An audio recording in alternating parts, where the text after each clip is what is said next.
inteligência espiritual de Chris Volaton. Espadas e fita crepe. No café da manhã nacional de oração, cerca de 3.700 pessoas se reúnem por 3 dias todos os anos para ouvir o presidente dos Estados Unidos falar aos cristãos de todas as correntes religiosas e também para orar pelo país. Após o discurso coletivo, as pessoas se dividem em grupos menores para conversar e orar sobre vários assuntos. Ministrei a um dos grupos no café da manhã de oração há alguns anos, em uma reunião menor composta na maioria por mulheres da política e alguns homens. Na ocasião, falei sobre o assunto de empoderar as mulheres. Depois que a sessão terminou, 30 ou 40 pessoas permaneceram na sala, conversando e criando conexões. Minha esposa Cat e eu, junto com alguns amigos, estávamos conversando com um homem que era um alto oficial do governo em um país estrangeiro. A esposa estava com ele e ambos não falavam bem o inglês. Entretanto, eu mal conseguia prestar atenção na nossa conversa por estar muito distraído com uma visão que estava tendo de uma espada saindo do estômago da esposa. A visão era tão clara na minha mente que eu estava certo de que o Espírito estava falando comigo, mas o ambiente me deixava sem saber o que fazer. Com a palma das mãos suando e o coração ansioso, decidi correr o risco. Apontando para o corpo dela, soltei. A senhora tem uma espada no estômago, bem ali. Com uma interrogação no rosto, sem entender bem o inglês, eles perguntaram: o quê? Sinto muito. Não entender. Repeti, dessa vez mais devagar, enquanto fazia um gesto descrevendo uma espada. Há uma espada na sua barriga. Espada? Ela repetiu. Sim, respondi assentindo com a cabeça. Onde? Ela perguntou. Apontando para o lugar exato do lado da barriga, eu disse, ali. Seu rosto se iluminou e seus olhos se arregalaram. Ela olhou para o marido como pedindo ajuda para encontrar as palavras. Apontando para o estômago, ela disse, tenho sentido muita dor aqui, há anos. Fui a muitos médicos em todo o país. Sim, interrompi. E eles não conseguiram encontrar nada de errado, certo? Sim, é verdade o que você disse. Mas se eu arrancar a espada, a dor cessará, insisti. Posso retirar a espada? Perguntei enquanto olhava para o marido. Enquanto isso, Cat observava como se quisesse sair correndo da sala. Então eu estava tentando não olhar para ela diretamente. Ficamos ali pelo que pareceu uma eternidade, enquanto o casal conversava em outra língua. Finalmente eles concordaram, assentindo com a cabeça. A senhora está pronta? Perguntei, tentando aliviar o clima. Como se preparar para alguém arrancar uma espada invisível de dentro de você? Não sei, respondeu com ansiedade. Ignorando o medo dela, agarrei o cabo da espada e puxei-a de dentro da mulher. De repente, ela ficou inconsciente e caiu para trás. Não sei por que ou como, mas Cat previu a queda da mulher e segurou sua cabeça logo antes dela atingir o solo. O marido começou a gritar. Ela desmaiou. É Jesus, eu disse, apenas. Quem? Perguntou alto com o rosto vermelho. Jesus Cristo, respondi. Jesus, ele gritou, obviamente tentando entender a situação. Sim, Jesus Cristo de Nazaré, eu disse com uma voz suave. Não tenho certeza se ele entendeu o que eu disse, mas pelo menos parou de gritar. Olhei para a esposa, que agora estava recebendo a oração da nossa equipe. Seus olhos estavam tremendo e eu podia ver que ela estava em êxtase espiritual. Se você não está familiarizado com essa expressão, dou uma explicação detalhada sobre isso no capítulo 6. Sua fisionomia brilhava com uma intensa paz e ela parecia estar em um estado de sono profundo. Eu havia visto pessoas em êxtase assim muitas vezes antes. O espírito se torna o anestesista, enquanto Deus opera no homem interior. Bom, eu sabia que aquela mulher ficaria bem, mas a ansiedade começou a crescer em meu coração enquanto eu relembrava mentalmente as vezes que eu havia observado pessoas ficarem inconscientes por horas nesse tipo de situação. Comecei a orar silenciosamente para que ela despertasse, porque eu sabia que logo alguém telefonaria para os paramédicos, apesar de eu insistir que era Jesus. 5 longos minutos se passaram, enquanto aguardávamos nervosamente. Por fim, ela abriu os olhos e sentou-se. Suspiramos aliviados enquanto ela tentava compreender o que estava acontecendo e como tinha ido parar no chão.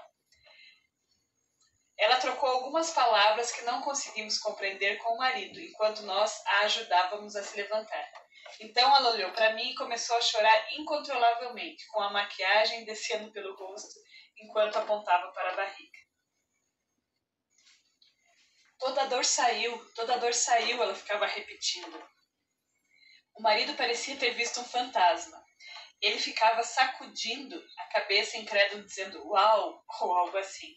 Cerca de 1 hora depois, Cat e eu entramos em um grande elevador cheio de políticos, pois estávamos voltando para o nosso quarto. Assim que a porta do elevador se fechou, um deles disse: "Ei, foi você que arrancou uma espada de dentro daquela mulher?" "Sim", respondi timidamente, tentando não fazer outra cena. "Eu tenho alguma espada em mim?" ele perguntou ansiosamente. A pergunta dele inspirou uma conversa apaixonada com praticamente todas as pessoas que estavam no elevador. Alguns contavam a história a outros que não a haviam presenciado, enquanto ao mesmo tempo várias pessoas estavam perguntando se sua aflição poderia ter raízes espirituais ou não. A notícia se espalhou rapidamente pela conferência e logo havia muita gente nos procurando, querendo que arrancássemos espadas, entre aspas, delas. A experiência no restaurante. Algumas horas depois, devíamos encontrar alguém para almoçar no restaurante do hotel em meio a um trânsito muito grande de pessoas. Essa pessoa levou várias outras mulheres com ela. Então, juntamos algumas mesas e todos se apertaram. A conversa logo migrou para assuntos espirituais, quando algumas mulheres começaram a contar a história da espada, com base em suas perspectivas individuais. Havia uma bela mulher mais jovem sentada ao meu lado que eu não conhecia. Quando os meus olhos bateram nela, vi um pedaço de fita crepe em sua testa, onde estava escrita a palavra abandonado.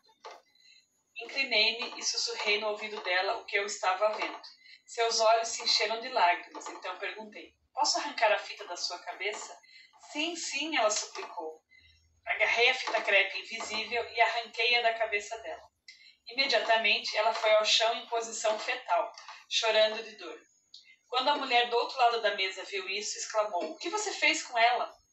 "Bem", eu disse, tentando explicar uma libertação espiritual de uma forma racional. "Eu vi uma fita crepe colada na testa dela, onde estava escrito abandonada. Então eu a arranquei." "Sei que o marido a deixou com os filhos há alguns meses", outra mulher explicou. "Provavelmente é por isso que a palavra abandonada estava escrita em sua testa." Como você pode imaginar, o drama chamou a atenção de toda a mesa e criou um burburinho entre as mulheres. Fiz o meu melhor para tentar responder às perguntas delas sem deixá-las apavoradas.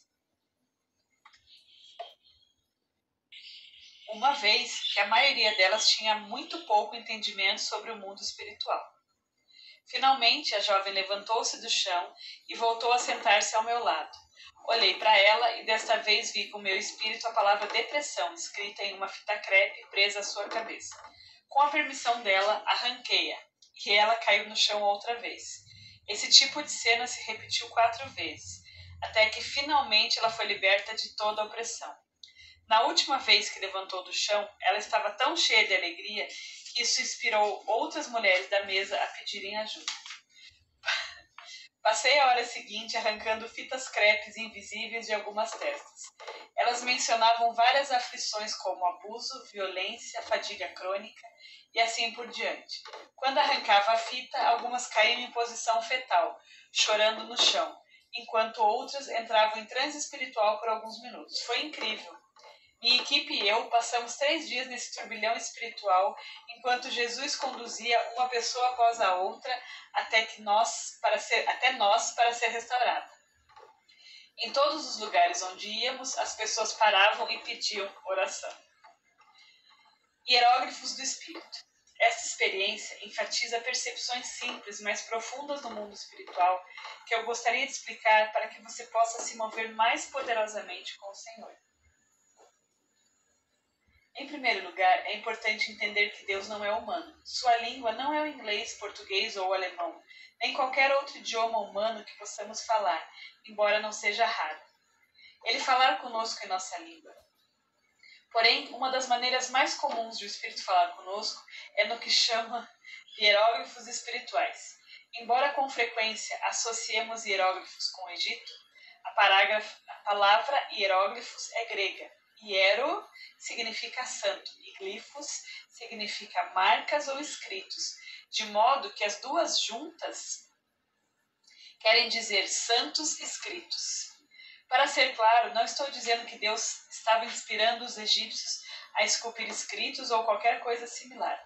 Uso a palavra hieróglifos como uma maneira de ilustrar como o Espírito Santo costuma falar conosco em forma de imagens. Vejamos um exemplo na Bíblia.